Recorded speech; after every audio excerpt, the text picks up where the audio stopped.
Et hop, ici Vemaillé pour une nouvelle critique. Et aujourd'hui, on va s'attaquer à du vraiment gros qui s'est passé du coup fin 2019. On va donc s'attaquer à, je pense que vous l'avez peut-être compris, Star Wars 9, The Rise of Skywalker, donc sorti le 18 décembre 2019, et qui devait donc conclure la saga Star Wars. Et bien sûr, c'est toujours avec du spoil, comme d'habitude.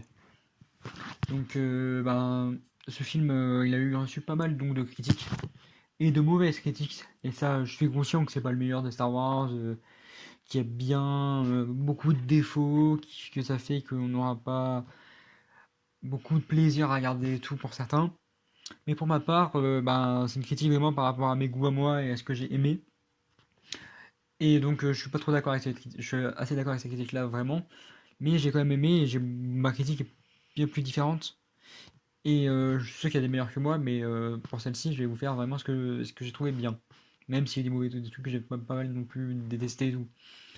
Donc on va commencer déjà par le début du film. Donc le ton, il y a déjà de l'action dans le début. Et c'est de l'action à la Star Wars comme on aime et tout, des bons combats. Vraiment, l'action du début est bien. Et on a un ton qui est à peu près le même jusqu'à la fin, donc avec pas mal d'action et de combats et tout. D'ailleurs, en parlant de combat, les chorégraphies sont assez bien utilisées et tout. Ils sont vraiment bien pour niveau pour un des vraiment bons combats. Et on a vraiment du suspense bien utilisé et assez bien présent. Après, j'ai envie de vous dire, il y a des morts qui sont tristes, mais qui sont intéressantes pour l'histoire. Bien sûr, en termes de morts, on a aussi des sortes de fausses morts.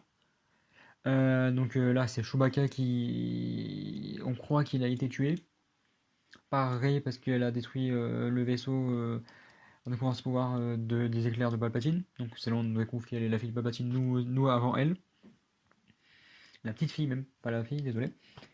Et elle a détruit le vaisseau où Chewbacca a été emporté et elle a cru l'avoir tué. Et plus tard, ils vont le retrouver. Donc c'est un peu con, je trouve, parce que de base, ça aurait servi à l'histoire et au personnage que Chewbacca il meurt. Et que ça aurait fait un peu de peine et qu'elle aurait eu un lourd un lourd passé sur elle, elle aurait eu quelque chose sur elle, elle aurait eu de la difficulté, je pense, mais ça aurait permis au personnage d'augmenter ses capacités, d'augmenter sa force et tout, et d'être meilleur, je pense. Parce que ça me met dans des scènes qui servent pas grand chose, qui sont un peu. C'est pas les meilleures du tout, c'est peut-être même les moins bonnes du film. Et après, en termes de mort, on a aussi celle de Kylo Ren qui est vraiment bien. Et c'est là où on peut dire c'est la fin des Skywalker. Mais bon, on verra bien par la suite que non. Mais sa mort est bien utilisée. Il retrouve, c'est un peu comme son père, comme son grand-père Anakin qui bascule du côté obscur et qui revient du côté lumineux avant de mourir. C'est tout à fait ça avec Kylo. Et il y a même de la romance avec Rey qu'on voyait déjà dans les autres films et qu'on s'y attendait vraiment. Ensuite, qu'est-ce qu'il y a en mort? Il y a Leia. Ça, c'est une mort assez triste aussi, bien utilisée. Et ça aide à l'histoire, vraiment, ça mène à beaucoup de choses, à beaucoup d'éléments, ça a beaucoup de conséquences. Et après, on a Palpatine, mais c'est plus jouissif qu'autre chose, même si c'est un personnage phare de la saga et voilà. D'ailleurs, l'histoire est vraiment intéressante. Et pour ma part, je m'attendais pas du tout à ce qu'ils ont fait avec Palpatine. Je m'attendais jamais pas à son retour. Dans le trailer, on voyait s'entendre sa voix et tout. Je me suis dit, c'est des caméos, c'est pas possible, ça va être des flash-forward du passé, ça peut pas être possible qu'ils soient encore en vie après ce que Dark Vador lui a fait quand même. Parce que, on se rappelle, Dark Vador l'a quand même balancé d'un pont, je crois, une sorte de pont ou d'une sorte de tuyau d'aération de son propre vaisseau, quoi. Et le vaisseau a même été détruit ensuite. Donc, c'est un peu bizarre. Je trouve que c'est un peu gros quand même de ramener un Palpatine comme ça. J'aime bien que ce soit l'un des plus forts, mais quand même, là il y a un problème. De base, le mec est mort, il est mort. Il devrait pas revenir, mais bon, c'est intéressant. Ça permet aussi à Rey d'évoluer et enfin de découvrir des choses sur Rey qu'on ne savait pas avant. Et c'est ce qu'on voulait, ou de base on voulait apprendre sur le passé de Rey, sur qui c'était ses parents, on a toujours voulu le savoir, on a appris avec le personnage quoi. Ensuite, bah oui, donc, ce que j'ai dit, l'enfant qui bascule du côté de l'autre côté, ça peut un peu faire référence à Anakin et ça vient deux fois dans ce film. Puisque, mais dans le sens inverse, parce que ça va pas marché pour cette fois-ci, ça va pas marché puisque Rey a bien failli passer du côté obscur à un moment. On la voit dans des visions, dans des même presque réalistes. On dirait qu'elle a une jumelle du côté maléfique et on la voit assez forte et assez puissante. Et donc là, c'est le côté qui a marché. Et il y a aussi l'autre côté, bah, Kylo qui bascule qui rebascule du côté lumineux après avoir basculé du côté obscur. Ça fait beaucoup écho à Anakin et c'est ce qui, je pense qu'ils vont utiliser ça parce que ça marchait à un moment et que c'est bien intéressant. Ça, ok, c'est pompeux, ça reprend l'histoire, mais c'est quand même bien. On a quand même des nouveautés, bah, vu que ça marche pas pour Rey, on a quand même des choses bien amusantes. Et vraiment, il y a des personnages qui font leur retour, et c'est déjà étonnant pour certains, comme pour Lando. Lando, je m'attendais pas du tout, et son retour est bien utilisé. Qu'est-ce qu'il y a en retour? Bah, une amie, mais qu'on la connaissait pas, on a une amie, la petite amie de l'ancienne petite amie de Poe, et l'histoire est bien utilisée avec ces deux-là, vraiment. On apprend sur le passé de Poe et c'est bien parce que c'est l'un dont on n'avait pas beaucoup de passé et là on en retrouve un peu avec sa petite amie, son ex-petite amie d'ailleurs. Et c'est vraiment bien. Ensuite, ben, une sorte de caméo, mais je sais pas comment le dire. Euh, En gros, il y a une scène à la toute fin où Rey elle va tuer Palpatine en disant je suis tous les Jedi et dans les voix, bah, t'as les voix d'Anakin, de Qui-Gon, de. À ce qui paraît, il y aurait Ahsoka Tano, mais j'ai pas reconnu. De Leia, de Luke, de Obi-Wan, de tous les Jedi qu'elle a connus, quoi, de tous les personnages importants de la force qui utilisent la force. Et c'est une sorte de caméo, même si on n'a pas d'image, et j'aurais voulu plus d'images, quoi. Quand même qu'on a du Yoda. Et bon, ça refait un peu écho à Anakin, puisque c'est le héros du côté lumineux qui va tuer le grand méchant, et c'est un peu. C'est un petit écho, mais de base, c'est comme ça dans tous les films de héros et tout. Et c'est vraiment intéressant de voir une fin de scène où t'as Rey qui a toutes les voix et qui dit je suis tous les Jedi, qui fait écho à la phrase de Palpatine qui disait je suis tous les Sith et donc je suis le plus fort quoi. Mais ça montre pas ça montre bien qu'il est pas le plus fort puisque ben Kylo qui va devenir Ben Solo va se battre contre ses chevaliers du Ren, il va facilement les battre avec le sabre de Rey. Il y en a des très belles scènes de sorte de téléportation de sabre entre Rey et Ben qui est Solo donc Kylo qui vont bien marcher. Et à la fin, Kylo va venir aider Rey et c'est comme ça qu'il va mourir en l'aidant. Et puis ensuite, ben, en termes de force, il y a un truc un peu bizarre qu'ils ont utilisé et que j'ai pas trop compris. C'est le fait que Finn ressente la force. De base, on sait tous que de base, c'est les Jedi et des choses comme ça. Alors pourquoi un ancien Stormtrooper, quelqu'un qui n'est pas un Jedi, juste un rebelle, arrive à ressentir la force? C'est vraiment bizarre. Et j'aimerais bien qu'il fasse ça. Bah, je vais pas dire dans des films parce que on a appris que les films, ce serait plutôt maintenant sur l'ancienne République. Peut-être dans des séries, des choses comme ça, ils peuvent peut-être nous apprendre plus, des choses comme ça, parce que c'est intéressant. D'ailleurs, Finn va retrouver une fille qui va venir les aider, un groupe d'amis, une fille qui va venir les aider, et une sorte de. euh, avec ces deux-là de lien, on va les retrouver plusieurs fois. Et même à la fin, cette fille va beaucoup parler à Lando, et les paroles de Lando font penser à ce que ça soit sa fille, qu'il aurait perdu et qu'il aurait pas retrouvé, donc c'est un truc qu'ils auraient pu développer, ça aurait été intéressant. Après, ouais, il y a des trucs pas assez mauvais, je trouve, déjà à la fin. C'est que de base, le titre repose encore sur la phrase, donc, sur la phrase qui est prononcée donc, dans Rise of Skywalker, donc la fin des Skywalker, parce que les Skywalker de base sont tous morts. Il n'y a plus Leia, il n'y a plus Ben, ils sont vraiment morts. Et pourtant, Rey, elle décide, à la fin, si quelqu'un lui demande comme ça, là où habitent les Skywalker à l'avant, là où habitait Luke et tout, où habitait dans le 4 et tout, il y a quelqu'un qui passe, il demande son nom de famille, et elle utilise le nom de famille Skywalker utilisé par Palpatine.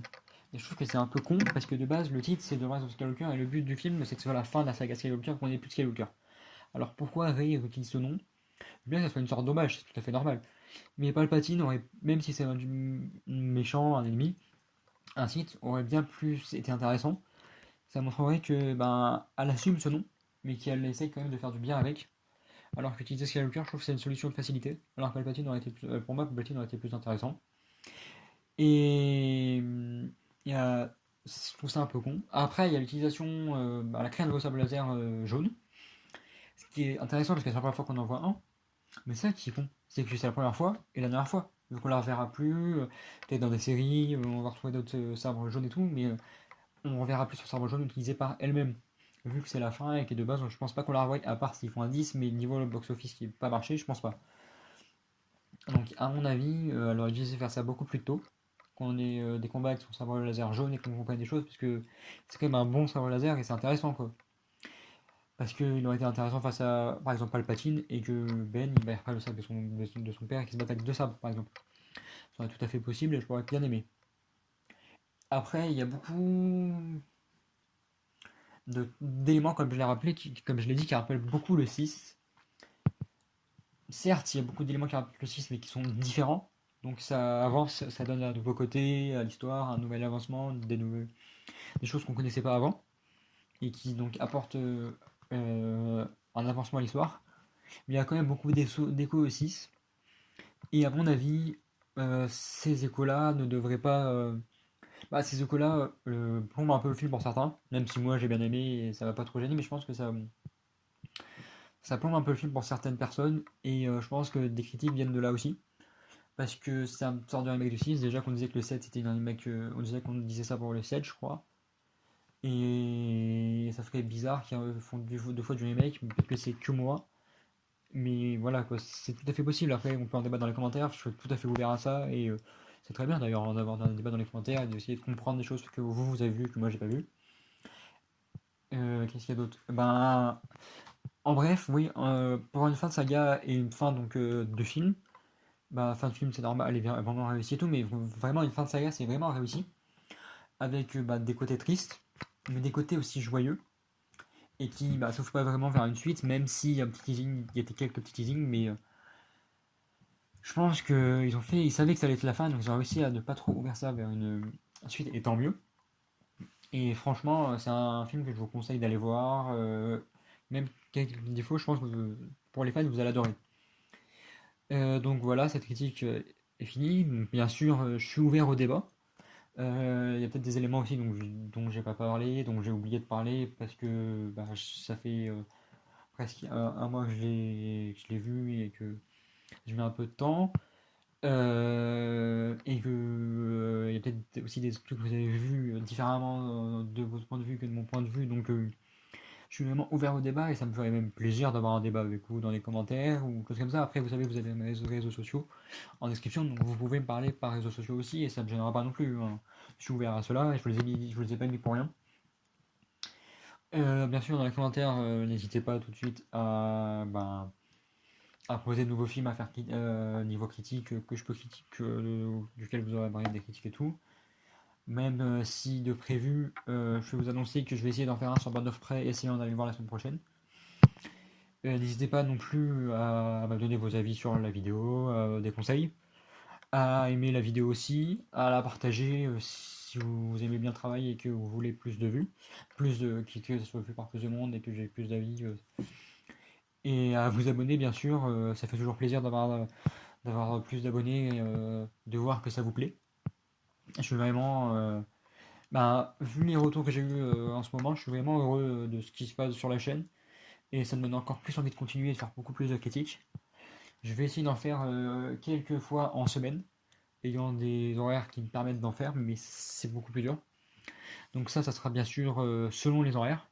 Donc je vais pas vous dire, il y en aura sûrement, mais c'est sûr que chaque week-end je vais essayer d'en faire un, et si j'ai pas pu, et je préviendrai et je trouverai bien un moyen d'en faire un en semaine si j'ai pas pu le week-end, mais ne vous inquiétez pas, je vais essayer d'être assez régulier. Et bien sûr, oui, les choix de films à critiquer sont vraiment intéressantes, parce que ça se trouve, je les ai pas vus, et ça pourrait me donner de nouveaux films à voir, de nouvelles idées. Et voilà quoi, qu'est-ce que je peux vous dire de plus? Que je suis fier d'avoir atteint moins de 10 abonnés, c'est très peu, hein, vraiment. Mais je suis fier, je suis content que ça vous plaise. Et ciao! c'était Vémaillé pour une critique sur Star Wars dans le Rise of Skywalker.